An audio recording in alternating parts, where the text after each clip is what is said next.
Muito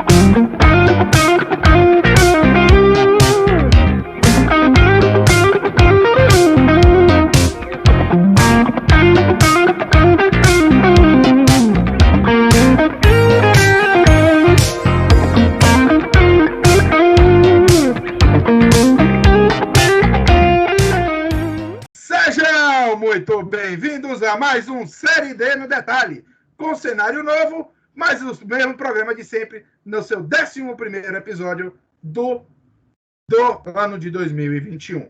Vocês não viram os gols do sábado, porque como domingo o jogo transmitido não teve gol, os gols do jogo do sábado no final do programa. Então, comigo, Richard Baluta, comigo, Anderson Dias, o Deco, e comigo, mais importante para agora, ele para falar dos grupos 1 e 2, Daniel Dalense. E aí, pessoal, saudações a todos. Bem, tivemos uma rodada bem interessante na Série D, grupos 1 e 2. Vou começar com o grupo 1, que teve a volta dos que estavam praticamente mortos, né? A ação, a disputa pela vaga. Primeiro vou passar os resultados, né? O São Raimundo de Roraima fez 3-1 no Galvez. Esse jogo tem uma curiosidade, porque o São Raimundo fez 1-0 com o Juninho, 2-0 com o Eric, e aí Wanderson fez 3-0 para o São Raimundo de Roraima. E aí o Galvez fez um gol com Wanderson, mas não foi contra. Cada time tem um Wanderson com W, inclusive. O do São Raimundo de Roraima, deixa eu pegar o nome dele aqui, é Wanderson Otávio Pereira. E o do Galvez é Wanderson Martins e Silva. Portanto, 2 Wanderson diferentes fazendo gol, cada um por um time, mas vitória do São Raimundo de Roraima, que está disparado aí junto com o Castanhal.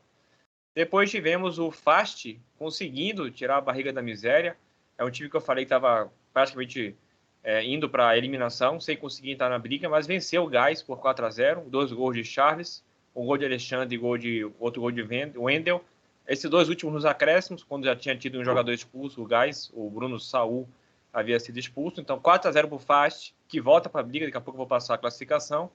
E no domingo, outro time que eu estou há semanas dizendo que está cada vez pior, uma derrota atrás da outra. Dessa vez conseguiu uma vitória, foi Ipiranga da Amapá, gol de Araújo, que provavelmente não é aquele, vou até me certificar, mas dificilmente é aquele, né? Não é, tem 27 anos, o nome dele é Valderlei. E tem Araújo o sobrenome, claro. Então Ipiranga venceu 1-0 o Penarol, então que acabou embolando também um pouquinho o grupo. E para finalizar, Atlético Acreano 0, Castanhal 1, Castanhal melhor campanha da Série D, gol de William. Com esses resultados, vamos lá, o Castanhal lidera 23 pontos. Sinceramente, ele está com a pontuação, na verdade, que eu acredito que o Castanhal possa perder todos os jogos que restam, que mesmo assim ainda classifica. Porque ele tem 12 pontos de frente para o 5º colocado, faltando 5 jogos. E é aquela história, a gente vai ter confrontos, né, de 4º contra 5º, o 3º está por ali também. Então, assim, está classificado o Castanhal, fato. É tentar aí garantir esse primeiro lugar, e quanto mais pontos marcar, melhor, porque ele vai definir sempre jogando em casa na Série D, que eu acho que é bem importante quando a gente tem essa questão de gols fora de casa, esse critério de gols fora de casa, quando ele não existe, acho que é bem importante decidir em casa, né? Depois vem o São Raimundo de Roraima com 19 pontos, 4 pontos atrás, mas mesmo assim muito folgado também, 8 pontos dentro da zona de classificação. Praticamente impossível também o São Raimundo de Roraima ele não conseguir a classificação, lembrando que os 2 são invictos, né? Castanhal e São Raimundo não perderam ainda. 2 dos pouquíssimos times invictos nessa Série D. Depois temos o Galvez com 15 pontos, perdeu, mas está ainda bem na classificação. E aí a gente tem o Penarol com 11. E o Ipiranga da Amapá, que vem de uma sequência terrível até após ter iniciado bem, 11 pontos. Então a mesma pontuação do Penarol, só que perde no saldo. E o Fast, que vinha de 4, 5 derrotas seguidas, conseguiu essa vitória de 4-0. E foi a 9 pontos, está na briga também. O Gás tem 8 pontos, e aí realmente o Atlético está criando aquele time que ninguém acredita, porque com 4 pontos está muito difícil. Já voltou a perder, né, depois daquela sequência boa de um empate, uma vitória, mas já voltou a perder, então está muito difícil. A classificação desse grupo, Castanhal, São Raimundo e Galvez devem classificar, e a outra vaga ficou em aberto. Só o Atlético está criando mesmo, que eu deixo de fora. E lembrando, o Castanhal, 23 pontos, 9 jogos, grande campanha. 7 vitórias, 2 empates e 1 derrota. Fez 18 gols, ou seja, a média de fazer 2 gols por jogo, sofreu 8, a média de menos de um gol sofrido por partida. Caminhando agora para o grupo 2, também tivemos resultados bem interessantes. Em Sobral, o Guarani empatou 1-1 com o Imperatriz. Imperatriz de novo, diga. Eu fiz esse jogo, se quiser eu posso comentar ele.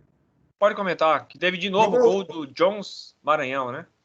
Sim, deixa eu falar. Jogo horroroso, primeiro tempo péssimo. O Guarani só criava no jogo aéreo e o Imperatriz jogou muito mais se defendendo do que qualquer outra coisa.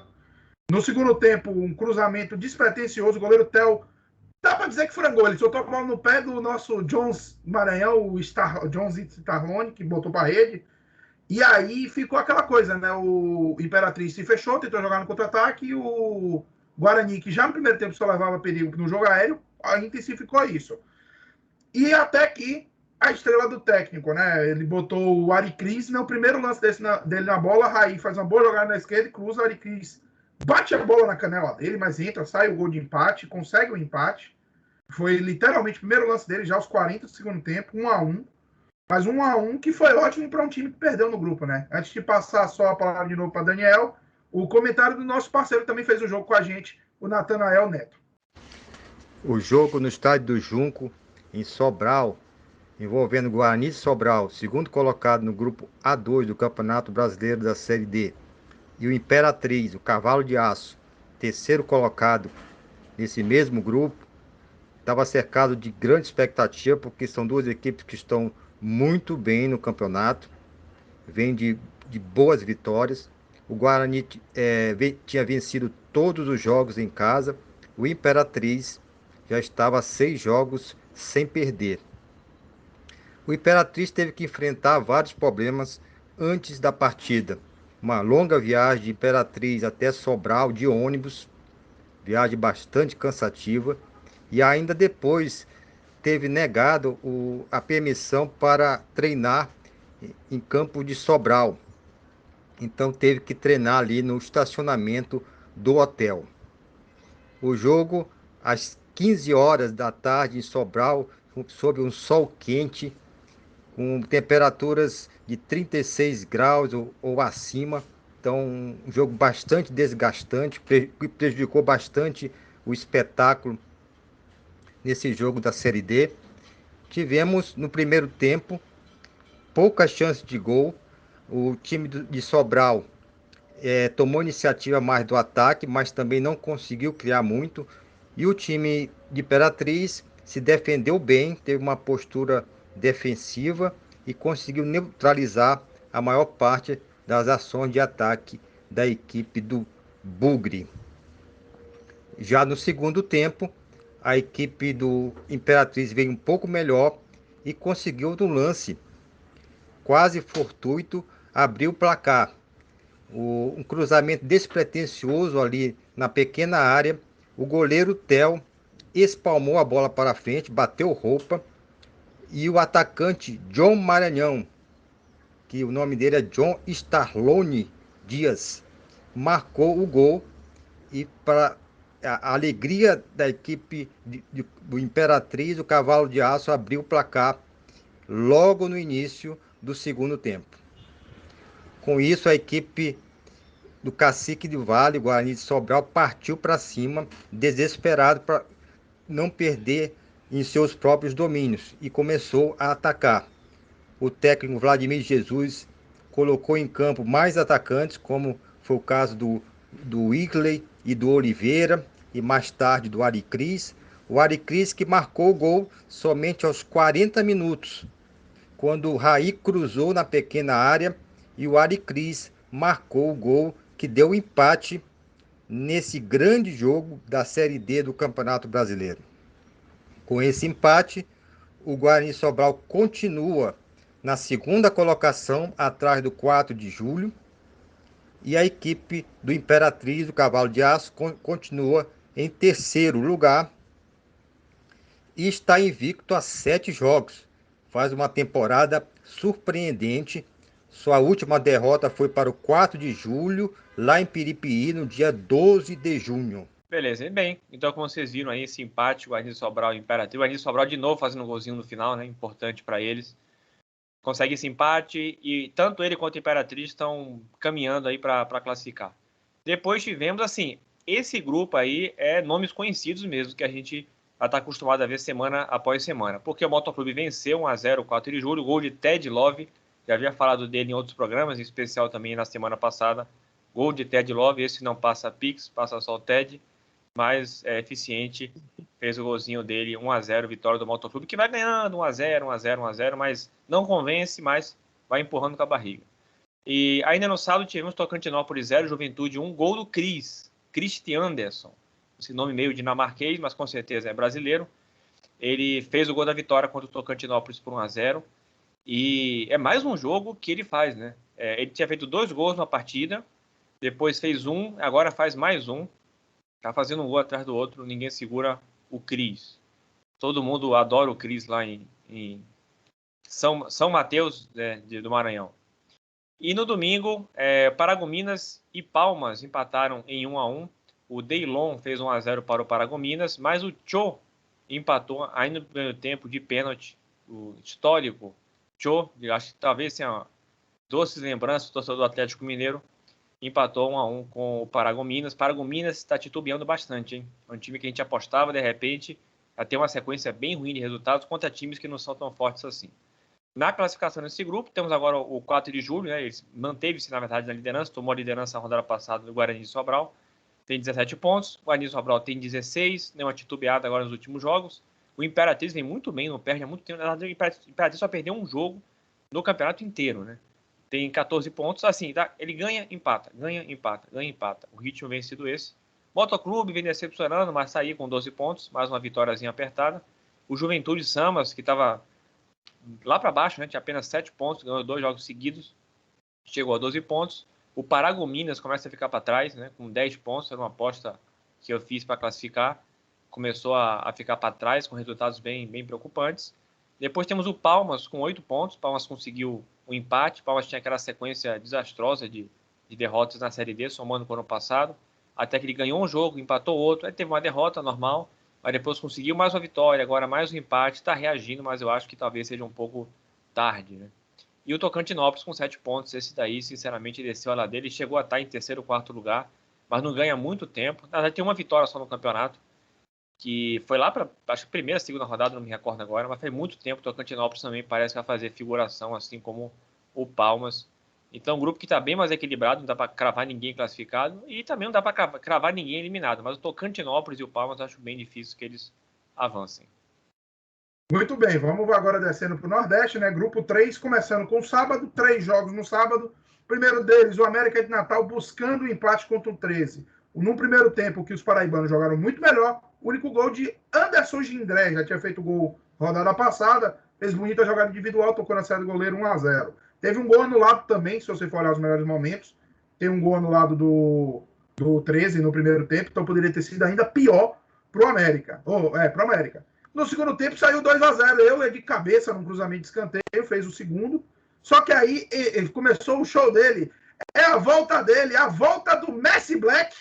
Mazinho foi lá, deu uma assistência num cruzamento para Alvinho de cabeça diminuir e depois de pênalti empatou o jogo 2-2. O Messi Black está de volta ao futebol brasileiro agora na Série D, né? Porque jogar no Oeste não é jogar no futebol brasileiro. E só mais uma coisa aqui, teve um tumulto entre ambas as equipes, vou ler aqui rapidinho a súmula. Informo que aos 44 minutos do segundo tempo fui informado pelo quarto árbitro que houve um princípio de tumulto entre o staff de ambas as equipes na área reservada aos mesmos, sendo contido imediatamente pelos seguranças do estádio. Informo também que o jogo já se encontra paralisado e não foi possível identificar os envolvidos pela equipe de arbitragem. Então, aquele momento de muito amor, muito carinho entre as equipes, né? O Campinense recebeu o Atlético Cearense num confronto direto, né? O primeiro já era um confronto quase direto, que era a diferença de 3 pontos. Esse foi um confronto diretíssimo e o Campinense dominou o jogo, meteu 3-0. Fábio Lima cruzou o rasteiro para o ainda fazer 1-0. De pênalti, o próprio Fábio Lima fez o segundo. Depois teve quase um gol do zagueiro de trás do meio campo, batendo falta, o goleiro foi bem. Mas no finalzinho, o Fábio Lima tocou. Aleph fez o terceiro. Show de Fábio Lima lá em Campina Grande, 3-0 por 13. E outro time que tinha 11 pontos antes da rodada, dominou o jogo, criou muito, mas conseguiu perder para o Caucaia. O Caucaia não sofreu gols, ganhou de 1-0. Vanderlan fez o gol, eu só consegui pegar o áudio, não deu erro na transmissão do nosso Eleven Sports, então não tem a imagem do gol, nem no vídeo oficial lá do canal deles, né? E no domingo, Central 1, ABC 1, Gols no primeiro tempo, um gol de Jardel com U, que recebeu o cruzamento, tirou em cima do zagueiro, fez 1-0. O empate de Gustavo Henrique, o zagueiro desviou e enganou o goleiro aos 20 minutos. E como que fica esse grupo? Então vamos lá. Esse grupo fica assim, ó. Na liderança, o ABC, que foi a 19 pontos, vai fazendo grande campanha no grupo, já aumentou em um ponto a distância, mantém uma distância muito grande ao dos outros times. O América de Natal, com o empate, foi a 15 pontos. Vocês vão ver porque foi tão importante o empate com 13 já já. O Campinense foi a 14, então o empate evitou o empate em pontos do Campinense. E o 13 foi a 12. Então o 13 estava empatando em pontos com o América também. Iam ter 3 times com 14 pontos. Agora é um time com 15, um com 14 e um com 12. Pouco embolado aí esse grupo. O ABC, como eu disse, com 19 na frente. Depois ficaram Atlético Cearense de Souza com 11. O Souza deveria perder 10 pontos por perder uma partida para o Caucaia. O Caucaia subiu uma posição e foi a 8 pontos, apesar de ter a segunda pior defesa da Série D. E o Central, com o empate, só uma vitória, é o lanterna do grupo com 7 pontos. E no domingo, e no grupo 4, na verdade, 4 jogos. No primeiro jogo que eu vou falar foi o Juazeirense Sergipe 0-0.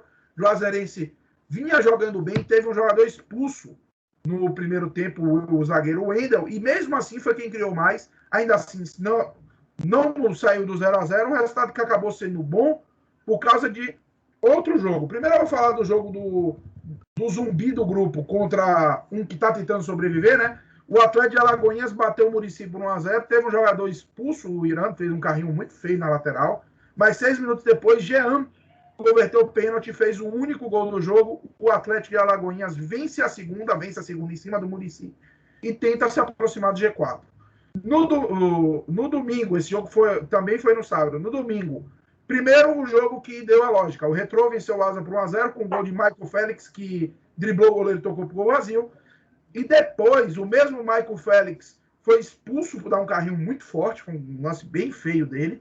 E no finalzinho teve um gol anulado do Asa, pareceu sim jogador impedido, mas deu uma confusão generalizada no Coraci da Mata Fonseca, mas ficou 1-0, placar normal nesse jogo, né? Até porque o Retrô era muito favorito.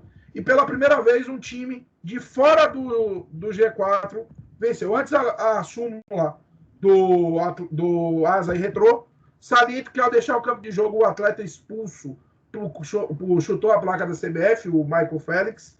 Então tinha lá a placa de Campeonato Brasileiro Série D e o árbitro relatou um pouco de corporativismo, mas tudo bem.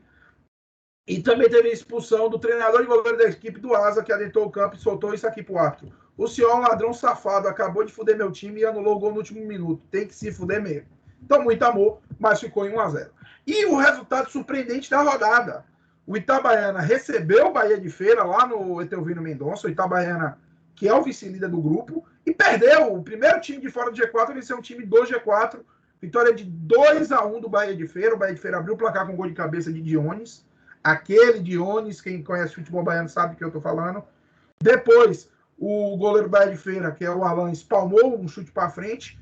Pedro Henrique bateu, ele defendeu de novo. Na segunda chance de Pedro Henrique, ele empatou. Mas no segundo tempo, um contra-ataque. Thiaguinho, quase em cima da linha, empurrou 2-1. Grande vitória do Bahia de Feira, que com isso ficou assim a classificação. Ó. O Juazeirense continua líder com 19 pontos e o Retrô sai de quarto para segundo com 16, passando Itabaiana e Sergipe com 15. O Sergipe tinha 14, foi a 15. O Itabaiana ficou em 15 e o Retrô saltou a 16. Então, esse G4 ainda se mantém. Enquanto no outro grupo só o ABC está praticamente classificado e o América caminhando bem. Nesse, os 4 ainda se mantêm bem. Só que a distância diminuiu. O Bahia de Feira foi a 11, então está a 4 pontos. Não é um absurdo afastar. E o Atlético de Alagoinhas foi a 10. E como tem um Bahia de Feira e Atlético de Alagoinhas nesse final de semana, então um dos dois vai brigar ali para tentar roubar a vaga de um dos 4 aí. Mas eu acho difícil. Eu acho que vai ser esse G4. Depois do Bahia de Feira e Atlético de Alagoinhas, o Asa com 6 pontos, o Muricy com 3 pontos, 2 times que tem mais 5 jogos para fazer. E tem mais 5 jogos para fazer, não tem muito o que falar. Mas agora eu vou passar a palavra para ele. Deco, por favor, grupos 5 e 6. Eu sei que teve coisa muito divertida e o fim de uma invencibilidade. Exatamente. Boa noite aí para todo mundo, boa semana. Grupo 5, Começou no sabadão, né? Com Gama e Porto Velho. Quem ganhasse esse jogo poderia encostar aí no G4, mas como são dois times muito ruins, o jogo ficou empatado, né? O Gama abre o placar aos 36 do segundo tempo. Desculpa, na verdade, aos 38 do segundo tempo. O Ícaro fez o gol do Gama, mas aos 50, no último lance, Maurício Leal empatou para o Porto Velho. O jogo foi no Distrito Federal. Com isso, as duas equipes ficam muito longe aí de tentar buscar uma vaga. O Gama só venceu na estreia, tá 8 jogos sem ganhar. Uma campanha decepcionante aí do Gama, que vive uma gravíssima crise financeira, né? Jaraguá e União Rondonópolis. O Jaraguá é o pior time da Série D em pontuação, fez só 1 ponto e, naturalmente, perdeu seu jogo em casa para União Rondonópolis 2-0. O primeiro gol do União Rondonópolis foi do Ferron, zagueiro até rodado na Série B aí, jogou na Ponte Preta, do Criciúma, aos 26 do primeiro tempo, e aos 29, Eltinho fechou a conta para o União. União Rondonópolis vem surpreendendo aí, uma campanha muito boa, está em terceiro lugar, 15 pontos. Tinha feito acho que ele estava na edição passada, né, Thiago? Não fez uma campanha boa, não, o União Rondonópolis. Não, acho que não estava, não. Eu vou dar uma olhada aqui, mas acho que não estava, não. Vou conferir Cara, aqui, peraí. eu acho que estava, mas enfim. Mas quem vem decepcionando também o Distrito Federal Brasiliense, né? Perdeu de 1-0 para a Aparecidense, gol do David Souza aos 13 do primeiro tempo. Importante relatar também que teve uma briga ali, né, que gerou 2 expulsões, uma da Aparecidense do atleta Lelo e uma da Aparecidense do atleta Lelo e uma do Brasiliense com o atleta Balotelli, que não é aquele. Uma disputa de bola, o Lelo chutou as pernas do Balotelli, o Balotelli revidou com uma cotovelada. Então os dois foram expulsos e a Aparecidense assume a liderança, vem numa campanha muito boa, né? Que vem sendo frequente da Aparecidense, faz boas campanhas na Série D. Ano passado bateu na trave num jogo que o Dalense ficou puto, porque a Aparecidense perdeu 1 milhão de gols contra o Mirassol, que acabou não conseguindo acesso. Para fechar a rodada, caiu mais no invicto, né? O Goianese, após 4 vitórias, 4 empates e 8 jogos, acabou perdendo para Nova Mutum por 2-0 e ressuscitou o time matogrossense, que agora empata com o Brasiliense. Aí já a gente fala sobre a tabela. Enfim, Mendonça fez aos 22 do primeiro tempo 1-0 para o Nova Mutum. No segundo tempo, tivemos uma expulsão, né? O atleta Flávio Gabriel do Goianese simplesmente deu um soco na cara do adversário e recebeu o cartão vermelho. Aí facilitou bastante para o Nova Mutum, que já estava ganhando. E aos 31, fez com o Rafinha e fechou a conta 2-0. A Bela, né, a Aparecidense lidera com 18 pontos, aí Goianese 16, União Rondonópolis 15, Brasiliense e Nova Mutum empatados com 14, Brasiliense no G4 pelo saldo de gols. Aí o Porto Velho vem com 9, 5 pontos atrás, né, bem difícil de buscar. O Gama com 8, também bem difícil de buscar. E o Jaraguá, saco de pancadas com 1 pontinho só. Inclusive, acho que as únicas vitórias do Porto Velho e Gama foram contra o Jaraguá, o que diz muito aí sobre essas equipes. Anderson. Oi?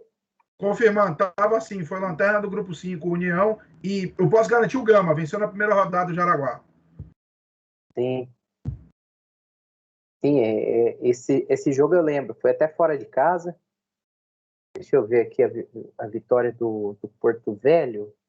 Não, o Porto Velho venceu a Aparecidense, empatou com o Jaraguá, incrível, 0-0.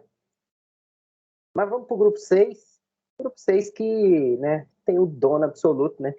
Ferroviária estreou a Série D perdendo de 3-0 em casa para o Uberlândia. Depois disso, simplesmente venceu 7 jogos, empatou 1 e não tomou mais gol. Tá? 8 jogos sem tomar gol. Ferroviária ganhou de novo da Lanterna Patrocinense por 2-0. Aos 15 do segundo tempo, o Zé Leandro fez contra 1-0 para a Ferroviária. E aos 47, já no acréscimo, Bruno Santos, lateral esquerdo, que jogou a Série B ano passado pelo Brasil de Pelotas, fechou a conta. Tivemos também um Boa Esporte Rio Branco. Aí é um jogo que a gente começa a ter aí um princípio de briga pelo G4 aí, esquentando, né? Se no começo parecia que os 4 já estavam definidos, o Boa teve uma sequência de 2 jogos contra a Ferroviária, empatou um e perdeu o outro, e agora tropeçou em casa diante do Rio Branco, né? Mas poderia ser pior, já que o Edinho, aos 30 segundo tempo, aos 27 segundo tempo, fez 1-0 para o Rio Branco, mas aos 46 o zagueirão Murilo Rosalém fez contra e tirou a vitória do Capa Preta, que ficou um pouquinho longe aí da briga, né? Poderia ter encostado mais. E quem encostou de fato no Boa foi o Rio Branco de Venda Nova e venceu o Uberlândia por 1-0 no Espírito Santo, gol do Gustavo Tonoli de pênalti. Esse pênalti que é impressionante, ele conseguiu desagradar os 2 lados, né? Já que após a marcação da penalidade, o roupeiro do Uberlândia proferiu as seguintes palavras para a equipe de arbitragem: foi nada, caralho, vai tomar no cu, só roubando a gente. O mesmo se encontrava dentro do seu vestiário, que é ao lado do banco de reserva de sua equipe. Foi solicitado que fechasse a porta e antes se dirigiu ao quarto árbitro, o senhor Davi de Oliveira Lacerda, e disse: vai tomar no cu, vem aqui dentro me tirar. E aí chamaram a polícia. E ainda nesse pênalti, que foi marcado para o Rio Branco de Venda Nova, o presidente do Rio Branco de Venda Nova conseguiu ficar puto com o quarto árbitro, falando o seguinte, abre aspas, olha lá, Davi é o nome do quarto árbitro, caralho, ele tá dando soco, não vai fazer nada não, seu viadinho. E aí ele relata que, visivelmente alterado e dando soco no ar, precisou ser contido por outras pessoas presentes na arquibancada. E novamente em direção ao árbitro reserva proferiu: é por isso que você está aqui, seu viadinho, baitola, me relata aí que eu quero ver. Após o mesmo se conteve e sentou-se mais acima da arquibancada. Ou seja, um pênalti que deve ter sido uma maravilha de pênalti, né? Porque para desagradar os 2 times. Mas o Gustavo Tonoli bateu, fez o gol e o Rio Branco de Venda Nova encostou no Boa, está na 5ª posição. Para fechar o outro jogo, não tem muita novidade, o Águia Negra tomando mais uma goleada. 6-0 em casa para a Caldense e tivemos hat-trick do artilheiro, tudo no primeiro tempo. Gabriel Santos, vulgo Negueba, fez aos 25, aos 29, aos 35. Já matou o jogo no primeiro tempo. No segundo tempo, Caio Ribeiro, que não é o comentarista, Patrick e Danilo Mariotto fecharam a conta. A Caldense, que tem a pior defesa de toda a Série D, com 31 gols sofridos.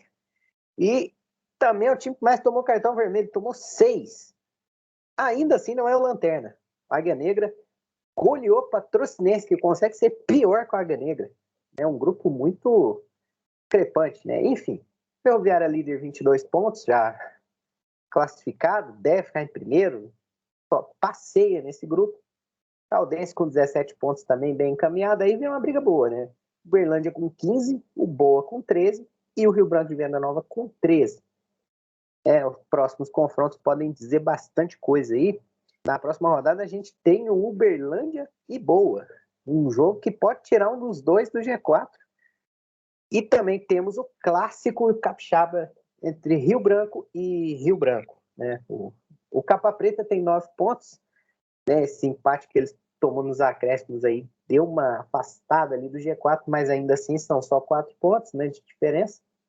Águia Negra 5, Patrocinense 3, 2 saques pancadas, né? Na próxima rodada tem o Águia Negra Ferroviário, inclusive aí, ó, o último jogo foi 7-0 para o Ferroviário. Vou ficar de olho aí para a gente ver, pode ter mais uma goleada e o Águia Negra na busca de igualar o seu grande rival, que é o Jaciobá do ano passado, que tomou mais de 50 gols. O Águia Negra quer superar essa marca. Vai lá, o Jaciobá tomou 59 gols, só para lembrar. Ele já tem 31 sofridos, tem 5 jogos aí para tomar 18 gols. E é um jogo assim que o apostador tá com a mão coçando, né? Esse jogo entre Águia Negra e Ferroviária. É aquela múltipla de mais de 4 gols aí, hein? É isso aí. Vai lá, Richard. Mata aí com os grupos 7 e 8. Eu sei que teve um jogo muito bom que você comentou. Pois bem, muito bom. Você tá de sacanagem, né? Mas vamos lá. Então, vamos começar pelo grupo 7, né? Grupo 7 que a gente teve no sábado. A primeira vitória é um fato histórico. Primeira vitória desde a fundação do clube. Porque eu não lembro nem a última vez que o São Bento ganhou um jogo. E o São Bento ganhou um jogo. O fato é esse. O São Bento ganhou seu jogo 2-1 fora de casa para cima do Madureira. Madureira que abriu o placar, inclusive, com o Leonardo. Todos os gols foram no segundo tempo, né? Leonardo Teixeira abriu o placar pro Madureira. Mas aí Caian e Carlos Eduardo Cadu empataram e viraram para a equipe do São Bento. A São Bento do técnico Paulo Roberto Santos, que acabou virando, não saiu da lanterna, obviamente. O time tá afundado na lanterna. Talvez tenha entrado na briga, tá bem confusa aqui a briga, eu falo disso um pouquinho mais pra frente. Mas enfim, 8 pontos em 9 jogos, primeira vitória aí. Depois de muitos empates, depois de 3 derrotas seguidas, o São Bento finalmente vence um jogo. Mas sabe quem também venceu? Pois bem, né? A Inter de Limeira. A Inter de Limeira, que é inacreditável. O Deco, um ídolo do nosso querido Deco, treinou a Inter de Limeira esse fim de semana. Você sabe quem é, ô Deco? Eu sei.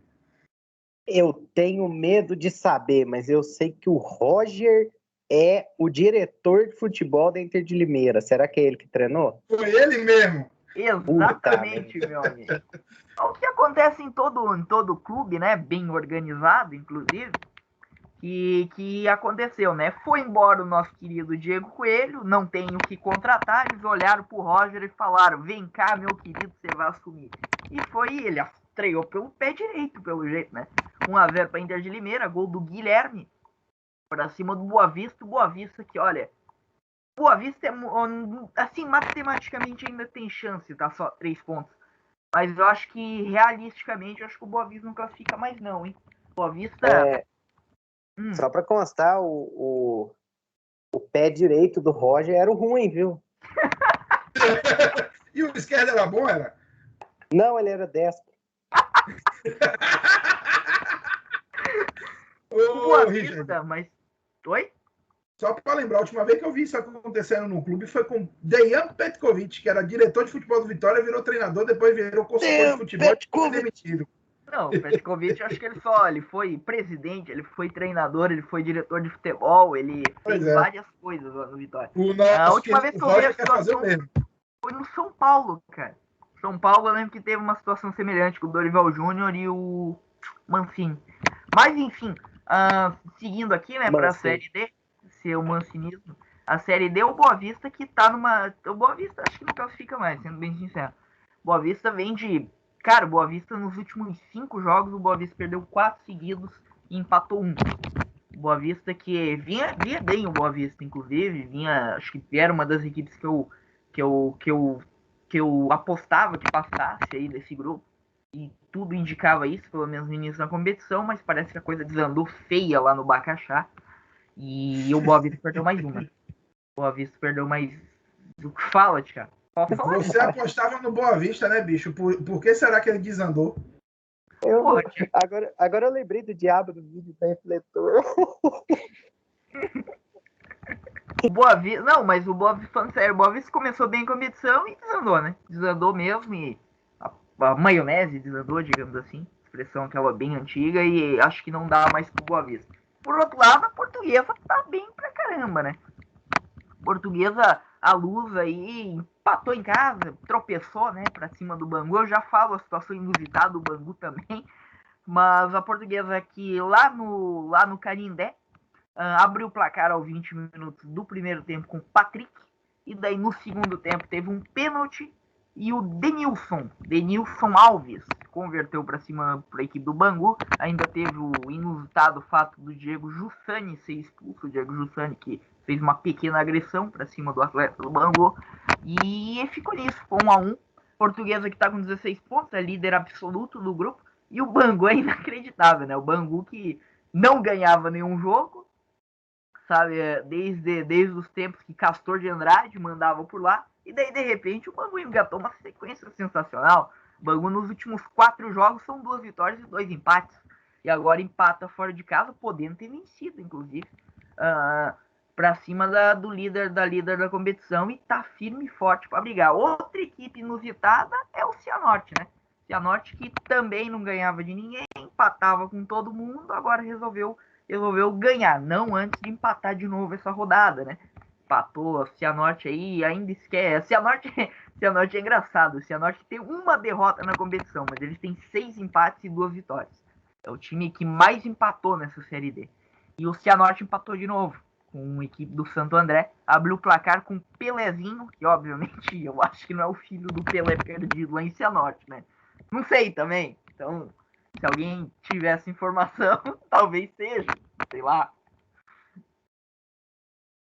Talvez a gente possa chamar o Ratinho aqui para fazer Exatamente, aí ó. teste de DNA. Mas talvez seja, talvez não seja, nunca saberemos. Mas enfim, o Pelezinho abriu o placar, fez de pênalti aos 4 minutos para o Cianorte.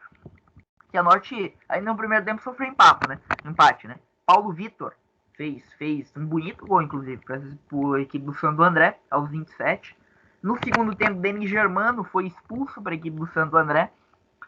Também na agressão, né? Ele resolveu mudar um pouquinho os esportes em campo e acabou sendo expulso e ficou nisso, né? 1-1 Cianorte e Santo André, resultado que foi bom não foi bom para ninguém, na verdade, né? Mas vamos lá, na classificação, Portuguesa com 16, Santo André com 14, Madureira com 13, Cianorte com 12. Esse é o G4, com 2 equipes coladas, né?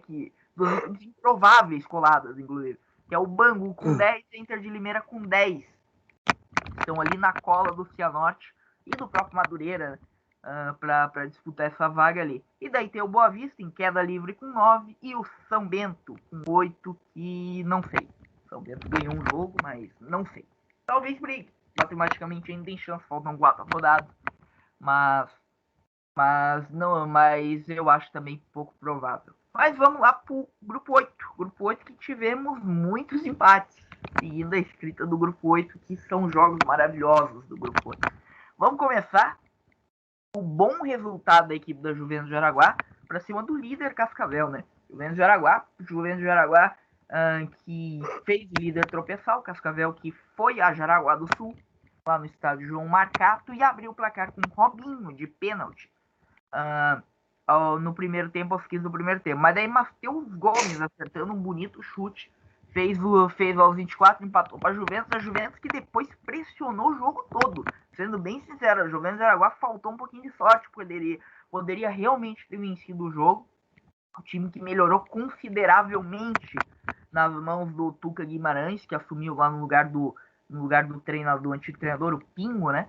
E poderia ter vencido o jogo e entrou de vez. Acho que a equipe que entrou mais forte aí nessa briga pela 4ª vaga, né? Tiveram 2 expulsos no segundo tempo. O Josileudo, bonito nome, inclusive, do Josileudo, e o Jackson Machado. Isso foram expulsos. O Jackson Machado para a equipe da Juventus, quase nos acréscimos ali, e o Josileudo foi expulso na pouco mais da metade do segundo tempo. Mas ficou nisso. 1-1 para as 2 equipes. O Cascavel tropeça, né? Tropeça na competição. São 6 vitórias e 3 empates para a equipe do Cascavel. E para a equipe da Juventus de Jaraguá, um bom resultado, um ótimo resultado. A Juventus de Jaraguá que tem um aproveitamento em 9 jogos, empatou 3, perdeu 3, venceu 3. É realmente uma equipe bem regular, digamos assim. E agora vamos lá para os 2 jogos horríveis, já passando rapidinho.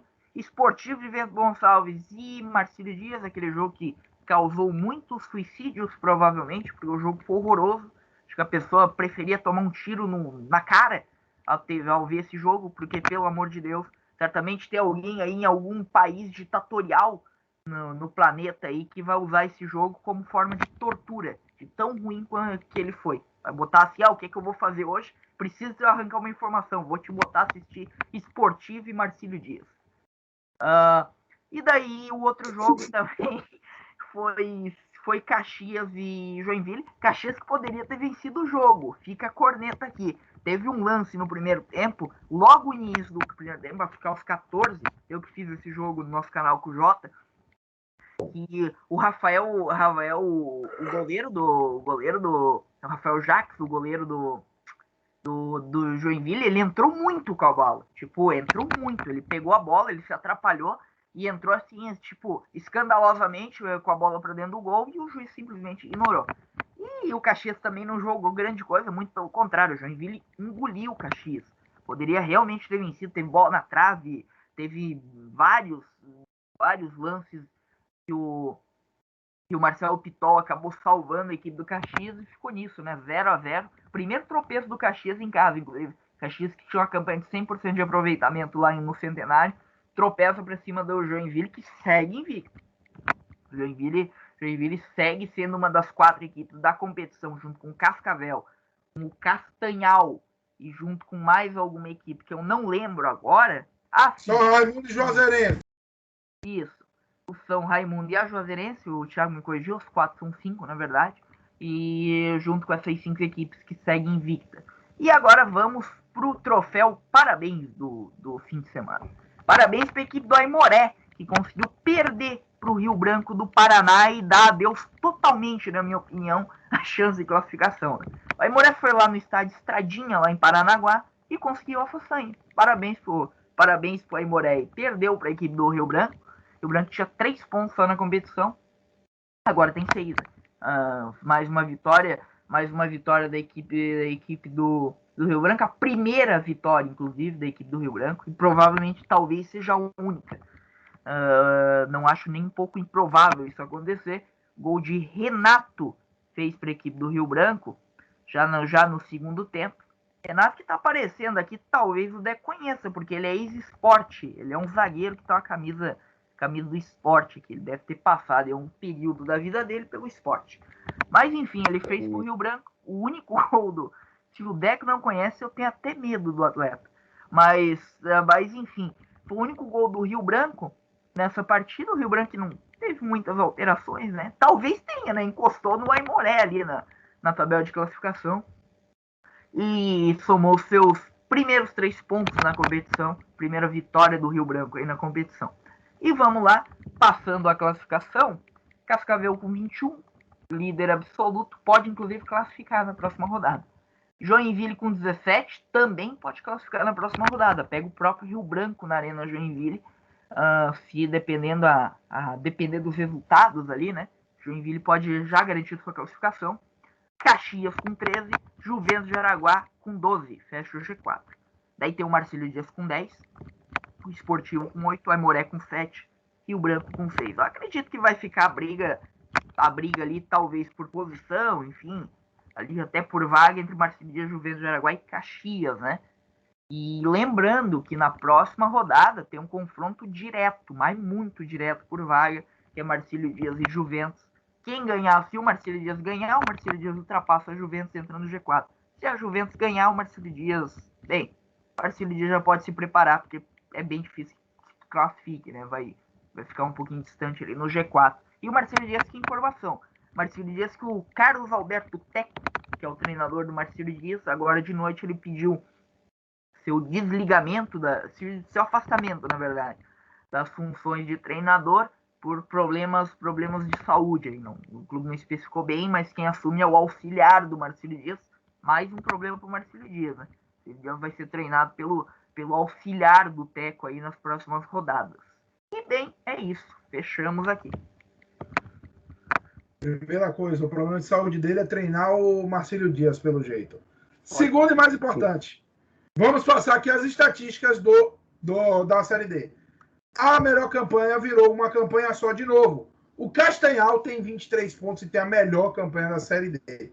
A pior campanha, eles, o Jaraguá. Um empate e meio mundo de paulada, junto com o Muricy, o time que mais perdeu no campeonato. O melhor ataque, a Caldense, que meteu 6 e foi a 21 gols ao primeiro time que passa 2 dezenas. As melhores defesas, a Ferroviária e a Juazeirense, só sofreram 3 gols em 10 jogos. O pior ataque, o Jaraguá, só fez 2 gols. A pior defesa, o Águia Negra, né? Querem bater o recorde do Jaciobá, já tem 31 gols sofridos. Os invictos, como o Richard já comentou, Castanhal, São Raimundo, Juazeirense, Cascavel e Joinville, Jaraguá e Patrocinense são os dois únicos times que não sentiram o gostinho da vitória. E a artilharia dele, Gabriel Santos, o Negueba, com 11 gols. Então, gente, é isso. O programa foi esse. A Série D está aí detalhada para vocês. Já estamos aí chegando na reta final da primeira fase para decidir o mata-mata e começar a loucura. Então, Richard, Anderson, Daniel, muito obrigado por essa participação. Muito obrigado por mais uma vez os comentários brilhantes. E fiquem com a narração de Guarani de Sobral 1, Imperatriz 1. Lembre-se sempre, infelizmente, FC, o pior time é o seu na Série D no detalhe, ou então ao Vitória. Mergulhou, teve o cruzamento para dentro da grande área. Olha o chute do Daniel Maranhão. Gol!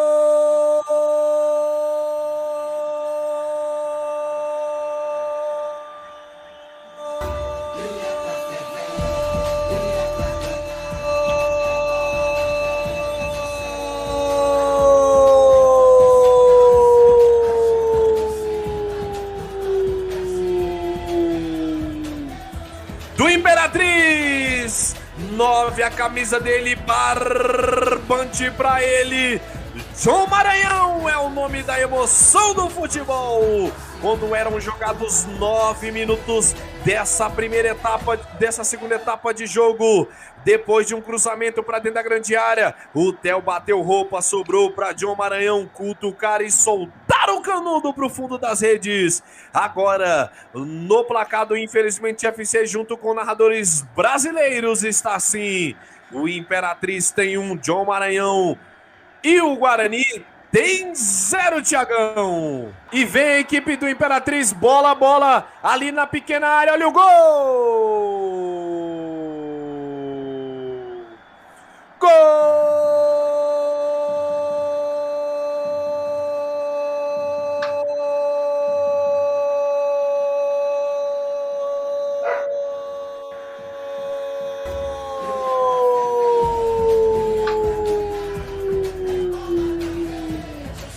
Do Guarani, 18, a camisa dele, barbante pra ele. Ari Cris é o nome da emoção do futebol. Quando eram jogados redondos 38 minutos dessa segunda etapa, um lançamento aqui na ponta esquerda de ataque pro Raí. Ele rabiscou, deu uma pedalada, fez o cruzamento, passou por todo mundo, só não passou pelo Ari Cris, que cutucou e mandou para o placar do Infelizmente FC e também do narradores brasileiros. Agora, o placar mostra para você: Imperatriz tem 1, a equipe do Guarani também tem 1, Thiago.